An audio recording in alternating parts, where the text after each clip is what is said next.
Persib Bandung harus memenangkan pertandingan berikutnya melawan Arema di GBLA. 100% kemenangan di kandang menjadi modal Persib. Bisakah Persib melanjutkan rekor tersebut? Kita bahas di video kali ini.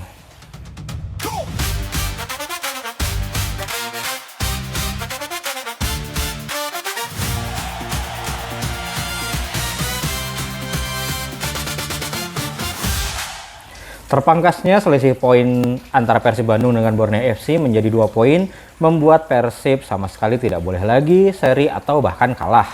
Apalagi di partai kandang yang menjadi andalannya Persib Bandung. Di video kali ini seperti biasa akan kita bahas preview pertandingannya Persib Bandung melawan Arema FC menggunakan data-data yang sudah kami kumpulkan seperti ciri khas dari channel ini.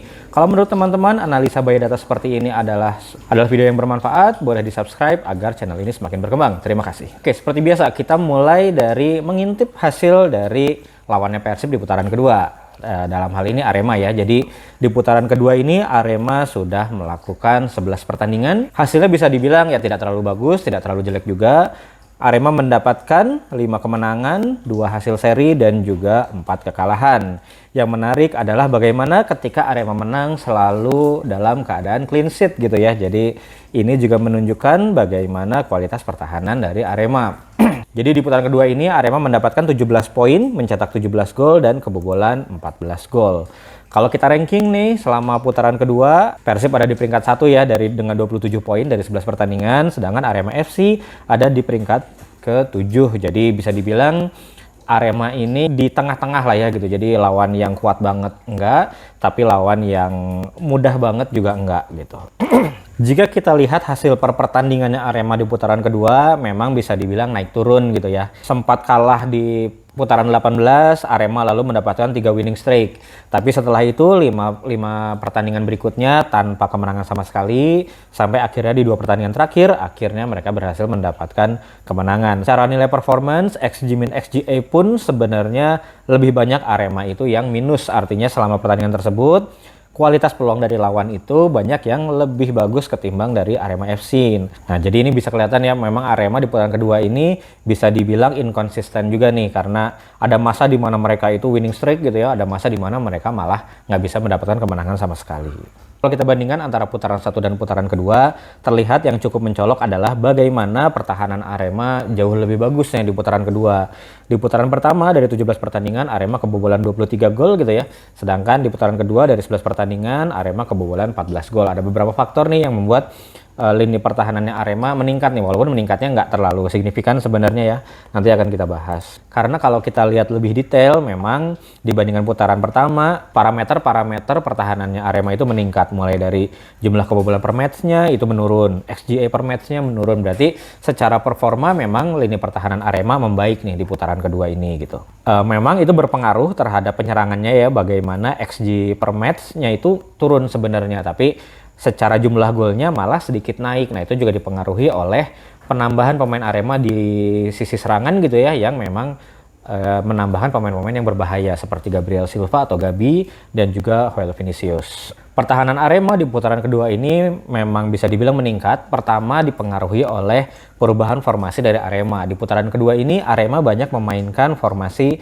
5-4-1 gitu ya. Jadi Betinho yang mungkin lebih banyak dikenal sebagai gelandang bertahan, ini lebih seringnya drop ke belakang, membangun 3 center back di belakang bersama Julian Guevara dan juga Hansa Muyama. Nah, untuk di lini depan di awal-awal putaran kedua ya, jadi pelatih Arema Marco Santos lagi meramu nih gimana caranya agar 4 pemain itu bisa main bersama. Dalberto, Vinicius, Gabi dan juga Gustavo Franca. Sempat dipaksakan bermain bareng gitu ya. Nah, tapi di beberapa pertandingan terakhir nampaknya Marco Santos udah legowo nih untuk nggak langsung memainkan 4-nya berbarengan.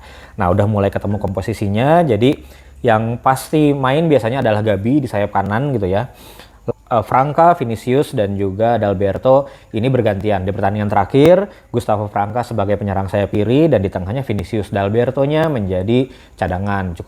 Cukup mengejutkan, harus dipuji juga keberaniannya Marco Santos gitu ya. Mungkin Dalberto-nya sedang penurunan, jadi dia nggak segan untuk dicadangkan. Di pertandingan sebelumnya lagi ketika melawan Persita yang dicadangkan adalah Joel Vinicius. Jadi Dalberto-nya sebagai penyerang sayap kiri dan di tengahnya ada Franca sebagai false nine. Jadi di lini depan sebenarnya variasi pemainnya Arema juga cukup banyak nih variasinya gitu. Dari 4 pemain itu bisa dicari komposisi pemain yang pas untuk menghadapi lawan yang dihadapi gitu ya. Karena kalau Arema memaksakan 4 pemain itu bermain bareng gitu ya, pasti ada satu pemain di lini tengah yang harus dikorbankan antara Arkan Fikri, Matthias Blade dan juga Betinho, yang itu akan sangat berpengaruh terhadap pertahanannya Arema. Nah, di sini Marco Santos udah ketemu nih kayaknya ya. Jadi ramuan yang pasnya bagaimana dia memperkuat dulu pertahanan dan mengorbankan salah satu dari 4 strikernya yang berbahaya tersebut. Oke, memang secara pertahanan seperti tadi disebutkan ya, Arema itu memainkan skema 5-4-1 gitu. Jadi dan kalau dilihat jarak antar pemainnya pun, jarak antar lininya pun memang cukup rapat. Jadi bisa dibilang Arema itu yang sekarang ya tim yang lebih cenderung bertahan gitu. Nah, dengan formasi 5-4-1 ini selalu ada 3 pemain yang berada di tengah kotak penalti. Hal tersebut tentu saja menyulitkan ya untuk lawan, karena biasanya kan lawan itu cuma 1 striker. Nah, itu akan menyulitkan untuk mereka bisa mengeksekusi peluang di dalam kotak penalti gitu. Setelah memperkuat pertahanan, Arema banyak menyerang melalui transisi menyerang yang cepat dengan memanfaatkan 3 pemain yang di depan tadi gitu ya. Siapapun yang dipilih, maka itu yang akan dijadikan sarana untuk melakukan transisi menyerang. Transisi menyerangnya bisa 2 nih, bisa ke tengah dulu gitu ya, ke pemain nomor 9-nya untuk melakukan hold up ball. Seperti kita ketahui ya, Vinicius sangat kuat dalam hal itu gitu ya. Atau bahkan di pertandingan melawan Persita pun Gustavo Franca bisa tuh sebagai hold up ball karena dia kontrol bolanya juga cukup bagus gitu ya. Setelah dikontrol maka bola akan diberikan ke sisi sayap, utamanya kepada Gabi ataupun Dalberto atau Gustavo Franca gitu ya di sisi kiri. Kecepatan Gabi sangat dieksploitasi oleh Arema sebagai transisi menyerangnya mereka gitu ya. Transisi menyerangnya Arema juga sesekali langsung nih melalui Gabi, dan Gabi dengan kecepatannya, dengan akselerasinya, apalagi ketika posisinya 1 lawan 1 dengan back ya, itu akan sangat menguntungkan untuk Gabi gitu. Jadi ini yang harus jadi perhatiannya back-backnya Persib. Karena memang walaupun keempat pemain ini mainnya bergantian gitu ya, tapi secara produktivitas gol semuanya udah masuk nih, udah ngasih attacking contribution-nya gitu. Joao Vinicius udah 4 gol dan 1 assist. Dalberto sudah 4 gol dan 1 assist. Gabriel Silva 4 gol dan 1 assist juga. Gustavo Franca 2 gol dan 2 assist. Jadi memang penyerangannya Arema memang sangat bertumpu kepada 4 pemain ini. Mungkin sebenarnya mirip-mirip dengan apa yang dilakukan oleh Bayangkara gitu ya. Jadi di depannya itu udah dikasih aja ke 3 pemain di depan, yang lainnya fokus bertahan aja. Kurang lebihnya seperti itu, walaupun tetap ada bantuan overlap dari fullback gitu ya. Tapi pada intinya Arema ini udah untuk nyerang diserahkan ke 3 pemain ini gitu. Karena dari 17 gol yang diciptakan oleh Arema, 14 golnya diciptakan oleh keempat pemain ini gitu ya. 3 gol sisanya itu 1 oleh Hansa Muyama dan 2-nya dari own goalnya lawan gitu ya. Jadi bisa dibilang memang serangannya Arema hanya bertumbuh kepada pemain-pemain ini, tapi memang sangat sulit untuk menghentikan produktivitas gol 4 pemain ini karena semuanya itu punya keunikan kualitas masing-masing gitu ya. Joao Vinicius dengan strength-nya, Dalberto dengan dengan penetrasinya gitu ya, Gabriel Silva dengan kecepatannya, dan Gustavo Franca dengan eksekusi syutingnya. Itu semuanya sangat berbahaya gitu ya, apalagi memang secara permainan nanti mungkin akan lebih banyak Aremanya bertahan, mungkin akan melakukan low block gitu ya, lalu akan melakukan serangan balik yang cepat. Nah, opsi lain dari Arema dalam mencetak gol adalah memanfaatkan skema set piece. Ini juga tidak bisa diremehkan nih, terutama kualitasnya Gustavo Franca. Di awal-awal putaran kedua masih adaptasi, masih mencari bentuk terbaik. Nah, tapi belakangan udah mulai ketemu nih gaya bermainnya Franca, termasuk juga eksekusi bola matinya. Di putaran kedua ini aja sudah ada 3 gol yang tercipta karena set piece-nya Gustavo Franca. 1 melalui tendangan bebas pada saat melawan Persita, dan yang 2 lagi adalah melalui skema corner, di mana ada 2 gol yang tercipta hasil assist dari Gustavo Franca dalam eksekusi corner kick. Nah, ini juga harus menjadi perhatian dari back-backnya Persib gitu ya. Nah, lalu apa yang harus dilakukan oleh Persib Bandung? Pada saat menyerang, ya seperti biasa ya, Persib harus sabar dalam melakukan serangan. Karena mungkin secara pertandingan nanti akan berjalan satu sisi gitu ya. Apalagi kalau kita melihat average ball possession-nya Arema di putaran kedua itu hanya 47,55%.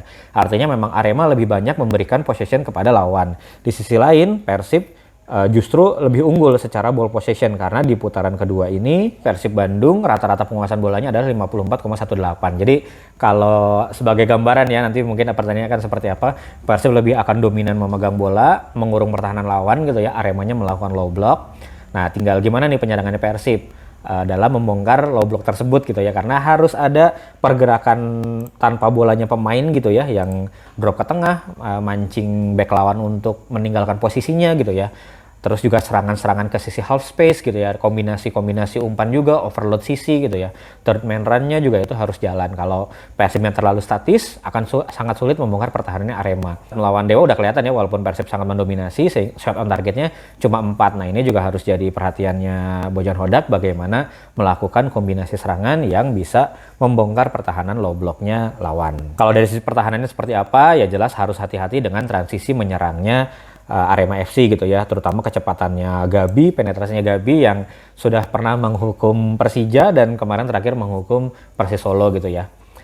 Terus di lini depan juga entah itu Vinicius atau Dalberto yang dimainkan, yang jelas jangan sampai kalah strength gitu ya, karena kalau ingat ketika di putaran pertama melawan Borneo FC gitu ya, golnya Vinicius itu terjadi ketika Barbanya kalah strength dari Vinicius. Nah itu hal itu jangan sampai terjadi lagi, apalagi yang sekarang yang bermain adalah kemungkinan Matecardi dan Barba ya, yang secara strength tidak sekokoh Julio Cesar sebenarnya, tapi mudah-mudahan tetap bisa menghandle Joel Vinicius dengan sangat baik gitu ya. Nah terus karena Arema banyak menyerang melalui sisi sayap, terutama Gabi dan Franca atau Dalberto di sisi kiri gitu ya. Sehingga penyerang sayapnya Persib ya mau nggak mau harus cepat naik turun membantu pertahanan dan juga penyerangan gitu ya. Jadi kemungkinan mungkin di pertandingan ini yang akan dimainkan ada William Barros, dan saya nggak kaget nih ketika yang sekarang dimainkan itu adalah William Barros dan juga Beckham Putra. Bergionnya mungkin antara dia dijadikan attacking midfielder atau dia dicadangkan terlebih dahulu gitu ya. Karena Persib mencari stabilitas dulu, karena ya di 2 pertandingan terakhir Persib kebobolan 4 gol, sangat tidak Persib sekali gitu ya. Nah jadi mungkin yang diberi kesempatan pertama adalah William Barros dan juga Beckham Putra. Oke, the prediction seperti biasa ya, kita melakukan prediksi berdasarkan hasil-hasil yang sudah didapatkan, sehingga bisa didapatkan nilai attacking rating dan defensive rating baik itu home maupun away. Nah kalau Persib melawan Arema, ya kalau Persibnya home bisa dibilang kemungkinan besarnya Persib menang. Seperti terlihat di pertandingan melawan Persib melawan Arema ini, pre-game XG-nya Persib adalah 1,39, sedangkan Arema cuma 0,05. Jadi memang kalau kita hitung persentasenya, kemungkinan Persib menang adalah 73%, seri 25%, dan Arema menang hanya 1,23%. Ini jadi ya pokoknya ini jadi must win game-nya Persib gitu ya, karena baik secara kebutuhan harus menang, dan juga kalau Persib main di kandang itu selalu bermain luar biasa gitu ya, jadi lawan seperti tidak ada kesempatan untuk bisa mendapatkan poin. Kalau kita menghitungnya berdasarkan XG juga kurang lebih seperti itu gitu ya persentasenya, walaupun sedikit menjadi naik nih punyanya Arema gitu ya, karena ya terbantu juga memang dengan Persib yang pertahanan di beberapa pertandingan terakhir menurun juga nih gitu ya. Kalau berdasarkan XG, probabilitas Persib menang adalah 68%, serinya 23%, dan kalahnya 7,94%. Jadi secara persentase harusnya Persib bisa memenangkan pertandingan ini dengan skor 1-0 atau 2-0 gitu ya. Mudah-mudahan Teja Paku Alamnya juga bisa clean sheet lagi untuk bisa mengejar rekor clean sheet-nya Yo Jae-hoon gitu. Kalau kita intip rival nih, walaupun udah agak telat ya, Persijanya sudah bermain, Persija walaupun dengan probabilitas menangnya lebih tinggi gitu ya, 42%, tetapi realnya PSIM berhasil menahan imbang Persija Jakarta. Nah kalau kita ngomong Borneo, sama seperti Persib melawan Semen Padang, kemungkinan besar Borneo akan menang. Chance menangnya 84%. Dan kalau kita lihat pre-game XG-nya itu Borneo 2,3, Semen Padang 0,24. Jadi skornya bisa 2-0 atau 3-0 untuk Borneo FC gitu ya. Oke, itu tadi preview by data nih antara Persib Bandung melawan Arema FC. Pertandingan yang wajib banget nih dimenangkan oleh Persib Bandung sebelum 2 pertandingan berikutnya Persib akan away ke Bayangkara maupun ke Persija Jakarta. Sudah tidak ada lagi jatah kehilangan poin gitu ya untuk Persib Bandung kalau tidak mau disalip oleh Borneo FC gitu. Jadi itu aja mungkin yang bisa kita kasih previewnya. Gimana menurut teman-teman prediksinya? Apakah Persib akan menang atau Persib kembali tertahan di pertandingan kali ini? Tulis prediksi teman-teman di kolom komentar, kita diskusi. Terima kasih.